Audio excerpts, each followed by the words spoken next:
daawaday halkan waa im252 kusoo dhowo muuqaal kale. waxaan rabaa inaan muuqaalkan uga hadlo laba arin oo muhiima oo ku saabsan cinwaankaaga facebooka. sidaan wada ogsoonahay waxaa jira dad inta badan isku daya inay la wareegaan oo ay jabsadaan cinwaanada facebooka oo uu ku jiro kayga iyo kaaga. dadkaas waxay inta badan rabaan inay si qaldan lacago uga sameeyaan cinwaanadaas ay dadka ka jabsanayaan. sidaan horey usoo sheegay, ma jirto cilmi ama aqoon ay u tiigsadaan inay cinwaankaaga facebooka ku jabsadaan, laakiin waxaa jirta farsamooyin iyo qayaanooyin ay adeegsadaan si ay ula wareegaan cinwaankaaga facebooka ama kaygaba. waxaan ku faraxsanaa inaan horey idinla wadaagay qaar ka mida qayaanooyinka iyo farsamooyinka ay u adeegsadaan inay cinwaanada facebooka ku jabsadaan. muuqaalkanna waxaan rabaa inaan idiin soo bandhigo laba khayaano oo cusub oo ay haddana la soo baxeen say cinwaanada facebooka ula wareegaan.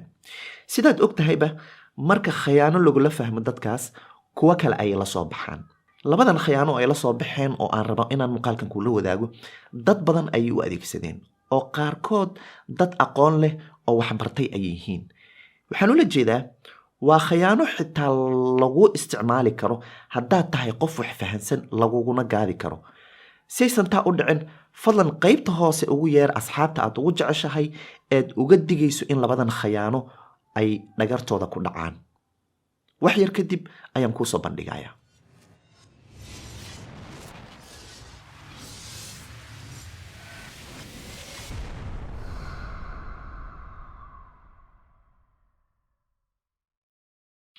marka ugu horeysa, labada khayaano oo aan rabo inaan muuqaalkan kugu soo bandhigo ma ahan laba khayaano oo ay dabcan u isticmaalaan inay cinwaanada kula wareegaan.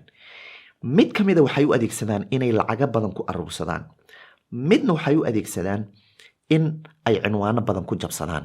bal aan kuusoo bandhiga labada khayaano ee cusub oo ay haddeer miiska soo saarteen dadka cinwaanada facebooka jabsada. marka ugu horeysa, sidaan kuusoo sheegay, farsamada ugu horeysa ee ay adeegsadaan si ay cinwaan facebook u jabsadaan waa inay qiyaasaan qofka baasweerkiisa. dad badan oo naga mida ayaan hubaa ilaa iyo haddeer in taleefon nambarkooda uu baasweer u yahay. taasna waa midda keenaysa in dadka si fudud cinwaanadooda looga jabsado. fadlan haddii ay marka taa kuu tahay, horta baasweerkaaga bedelo oo marnaha ka dhiganin taleefon nambarkaaga ama wax la qiyaasi karo. kasoo qaad tusaale ahaan, cinwaankayga ayay jabsadeen, gudaha ayay u galayaan.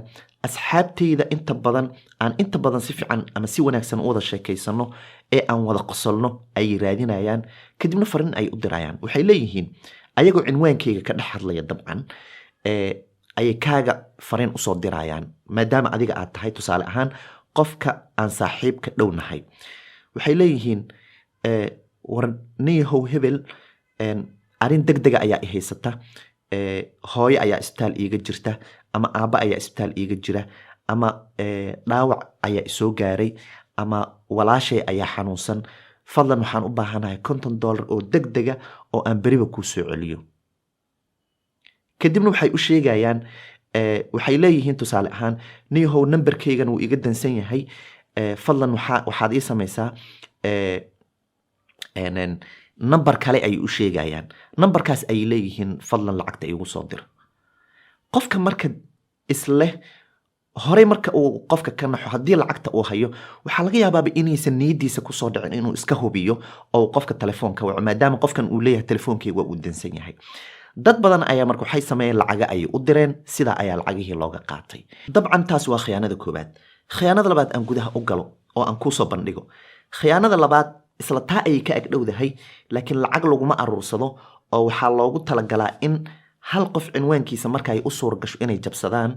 tusaale ahaan, qof ay baasweerkiisa qiyaaseen, way u toostay, cinwaankiisa ayay la wareegeen, emailka iyo telefoon nambarka ayay ka bedesheen, kadibna cinwaankaas ayay gudaha u gelayaan messengerka. waxay kala hadlayaan qofkaas saaxiibadiisa oo idil.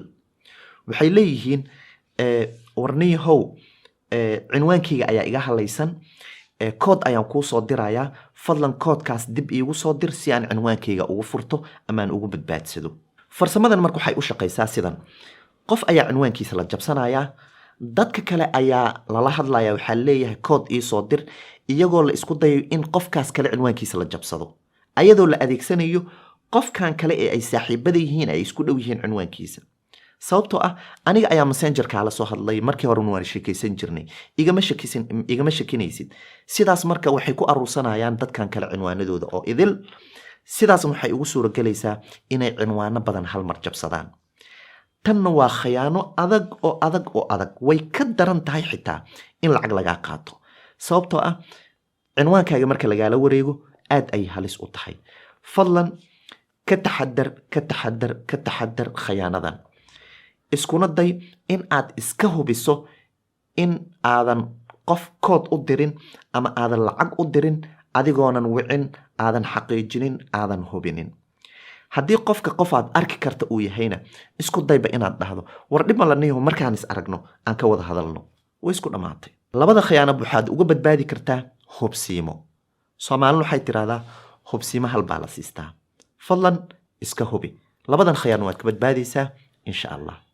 ugu dambeyntii anigoo aad ugu faraxsan in khiyaanadan aad og tahay maanta kadib oo aad ka taxadari doonto waxaan rabaa inaan kaa codsaday inaad qaybta hoose ugu yeerto ama aad u sheegto muuqaalkan inay daawadaan asxaabtaada kuugu dhow ama aad sii sheer garayso si ay asxaabtaada iyagana uga digtoonaadaan mid 2 ama 3 oo asxaabtaada kuugu dhow ahna qaybta hoose ayaad ugu yeeri kartaa si ay iyagana taxadar u muujiyaan halkan waa im252 fadlan nagu soo biir haddii aadan ka mid ahayn asxaabta im252 si aad ula socoto ama aad u hesho muuqaala sidan oo kale ah inta laga gaari muuqaalka xiga ee baydankii nabadgelyo guuleyso